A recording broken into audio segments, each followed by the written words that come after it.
As a foster parent, there is so much to keep track of. You have your paperwork, your caseworkers, your visits, your appointments, and then, of course, the children. Something that helped me, especially when I started and even today, are creating checklists and templates and things to help me keep track of all those finer details. And so today I am going to share with you 4 of them that I use all of the time.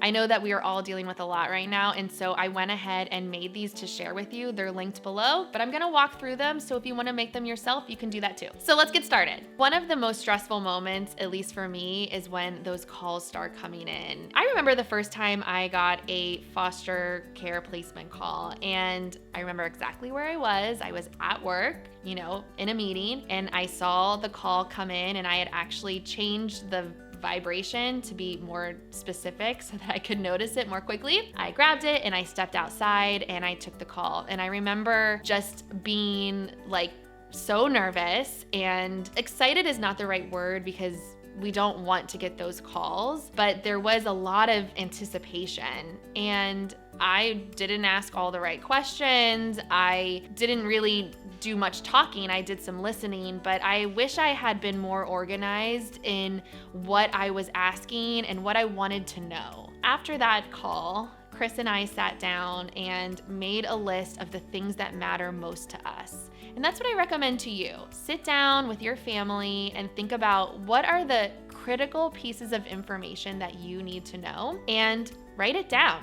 Now, in my placement call question list, I put down all the different topic areas. When you get a call about a child or sibling set, you are not going to get answers to all of this. So it's really important that you sit down and think about what is most important. At that time, it was important to understand the age of the children, and I recommend asking the birthday because sometimes the math gets messed up and they might tell you the wrong age. Just little pro tip there. So for us, we wanted to know the gender, the age, and a little bit about why they were being removed, just so we could get in our heads kind of what the needs might be and what might the trauma responses be. And that was at the beginning. That's sort of where we started. And having lots of experience, I've added some questions. I want to know a little bit more about if there's siblings, where are they going to school? How far is that commute for us? Visitation, or what the plan is. Is there an aunt or a grandparent that they'll be moving to? Those are more things that I'd want to know now. But I put it all down, and with experience, you're going to change your list as well. But essentially, I have basic information, things about school, because kids will go to their home school unless there's a safety concern. I also have anything about their history, if they have siblings elsewhere, how long they've been in care, how many homes they've been in. I have a few baby-specific questions on the list, things about medical needs, visitation, and then also what's going to be happening next. Has the child experienced TPR? That's termination of parental rights. Is there an ongoing investigation with a family member that I need to know about? Just other considerations. Lastly, I have behaviors and developmental needs. So that's a lot of information. I listed it all out for you. You didn't need to take notes, and I will link it below so you can go ahead and grab that. And I want to just underscore that everything that you receive on the call, take with a grain of salt. Yes, ask the questions, but just know that sometimes there can be some misinformation, there are mistakes made, and sometimes workers cannot tell you everything. That does happen. I know it can be really frustrating. I remember thinking when a child moved in initially, why didn't they tell us this? There are reasons, and a lot of it is for confidentiality. But always, take what you get with a grain of salt. But I like having everything organized and being prepared. Then I felt like I could be more calm and make an informed decision.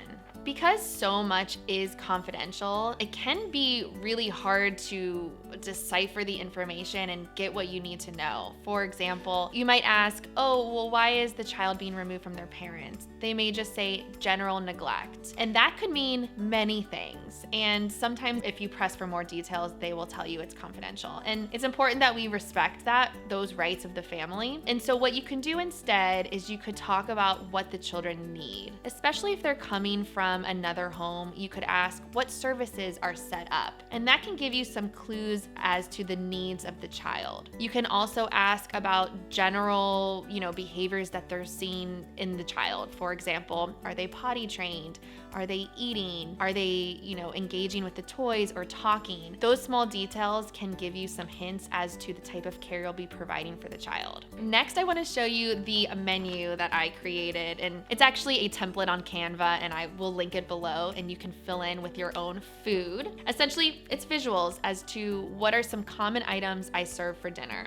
I have some sides on the back, like some fruits and vegetables, and this has worked really well for us for kids who maybe are unfamiliar with certain foods, who are maybe afraid to ask for something, and visuals is just an easy way to communicate. One thing to consider if you are including pictures is to try to find a picture that most accurately reflects what the food will look like on the plate. Especially for kids who are maybe neurodivergent, this can be upsetting if they looked at a picture and then looked at their plate and it was not the same. It sort of defeats the purpose. So you can take a picture with your phone and upload it if you want to use real photos. And I know this question's gonna come up, so I'm gonna answer it. And I get from a lot of people, why are you serving processed food or plain food? Why aren't you giving them more vibrant food choices? And the answer is because they are kids, they are going through a lot.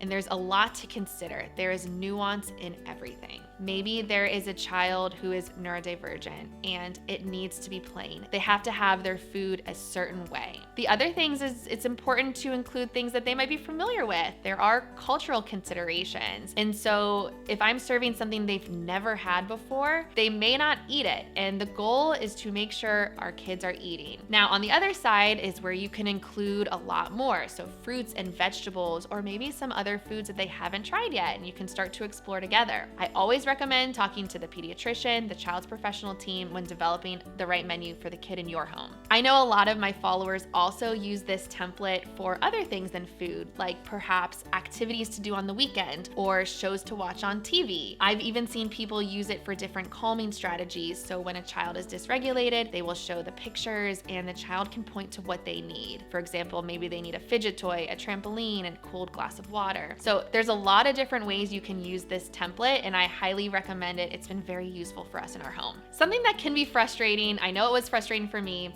is when people change on the team and it feels like you are answering the same question over and over again. It can also feel a little disheartening when someone new comes in and they might seem like they don't know anything that's going on. Now, that is not always the case, and there's so much going on behind the scenes that we as foster parents are unaware of. One thing that I do that has made this situation a lot easier, and workers have said they have appreciated too, is to create a contact list. I make this digital so I can email it, but I printed it so you could see it today. But essentially, it is just a line by line of everyone that is working with the child or is important in their life. So this can include therapists, school contacts, different workers, the advocate, who is a relative, or the doctor. Everyone is listed here, and I fill in the information. This makes it really easy to pass off to someone else on the professional team or someone new.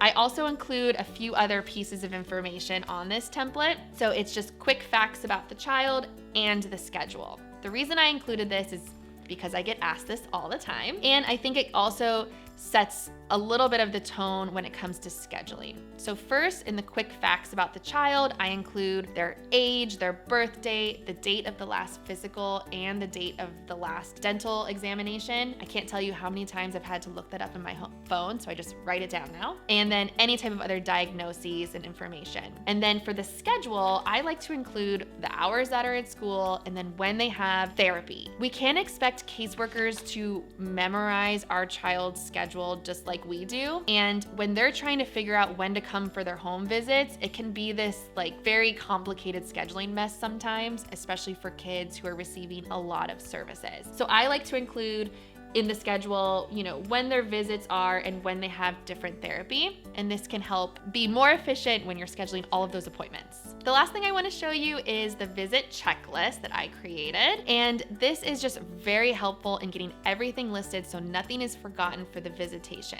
It's especially helpful if you have a parent partner or someone else helping to take the kids to the visits or pick them up. And this could be a relative, a family friend, or even someone who's employed by the department. I include things like a communication journal. If you're doing that with the parent, what that is just a journal that gets passed back and forth so you can communicate with the parent. Things like medical equipment, comfort items that you're gonna be sharing, like crafts or photos, schoolwork and homework, because this can be a time for kids to get some of that done with their parents. Things for babies, feeding supplies, diapers, things like that, all the way down to toys and snacks if that's something that you are responsible for providing at the visits. I usually post this by the front door, or I'll throw it in my bag, and it can be helpful if, we're in a rush and headed out the door. I can make sure I have everything. And also if I'm picking up, I can do a quick mental check and look at my list. Oh, we need to make sure we have the inhaler because we can't leave that behind, because that creates another trip. You can see how these things become more and more difficult, and that is why I like to have everything written down so that I can stay organized and focused on the kids. I hope that these templates and lists save some time in your home. If you are wanting to make your own, that's amazing. You can go to Canva and there's so many options to plug and go and make your own. If you don't have the time, you can check the links below. I have all of these templates and a ton more on my Patreon. And if there's something specific you're looking for, let me know in the comments and I can link it directly for you.